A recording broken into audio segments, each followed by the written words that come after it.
بسم اللہ الرحمن الرحیم۔ عرب میں ایک عورت تھی، اس کا نام جعفر تھا۔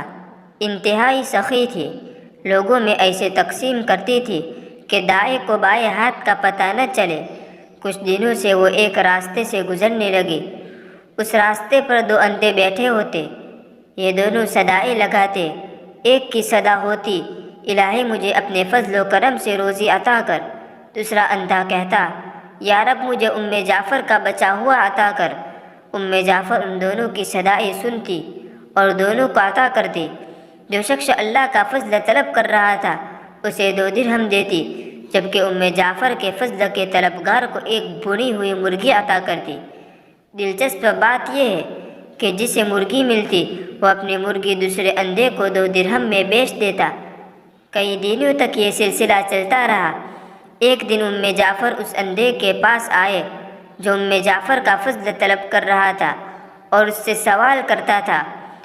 جعفر نے اسے سوال کیا، کیا تمہیں 100 دینار ملے ہیں؟ اندھا حیران ہو گیا۔ اس نے کہا، نہیں، مجھے صرف ایک بھنی ہوئی مرغی ملتی تھی جو میں 2 درہم میں بیچ دیتا تھا۔ جعفر نے کہا، جو اللہ کا فضل طلب کر رہا تھا میں اسے 2 درہم دیتی اور تمہیں بھنی ہوئی مرغی میں 10 دینار ڈال کر دیتی۔ اس طرح 2 درہم والے شخص کو 10 دن میں 100 دینار مل گئے۔ اندھے نے اپنا سر پکڑ کر پیٹنا شروع کر دیا۔ وہ چیخنے اور چلانے لگا، ہائے میری کمبختی، کاش میں ایسا نہ کرتا، میں مارا گیا۔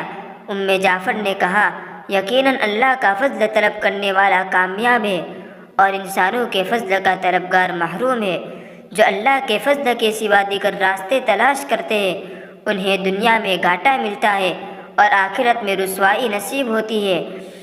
کم ہی ایسے ہوں گے جو فاقوں سے مر جاتے ہوں گے، اس کے باوجود اس دنیا میں ایسوں کی کمی نہیں جو درہم و دینار کے خاطر ایمان تک بیچ دیتے ہیں۔